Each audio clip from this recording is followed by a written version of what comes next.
এই পৃথিবীতে তুমি যত আশা করবে, যত প্রত্যাশা করবে, ততখানি নিরাশ হবে। কেন বলো তো?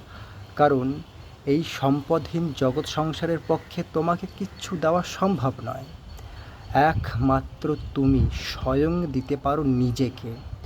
তোমার মধ্যেই রয়েছে সমস্ত সম্পদ সুপ্ত অবস্থায়। তাই লক্ষ্য করে দেখবে, এই পৃথিবীতে যে মানুষ যত বেশি প্রত্যাশা করে সে তত বেশি ঠকে, তত বেশি দুঃখ ভোগ করে। তাই এ পৃথিবীতে যে মানুষ সমস্ত আশা বিসর্জন দিতে পারে সেই কেবল নিরাশা থেকে মুক্তি পায়।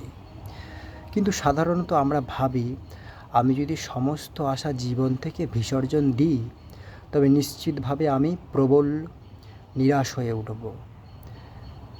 কিন্তু বাস্তবিক আশা বিসর্জন গেলে নিরাশাও তার সঙ্গে বিসর্জিত হয়। কারণ আশা যে নিরাশার ছায়া, তাই আশা মুছে গেলে নিরাশাও তার সঙ্গে বিলীন হয়ে যায়। নিরাশ হওয়ার কোনো পথই থাকবে না সেক্ষেত্রে।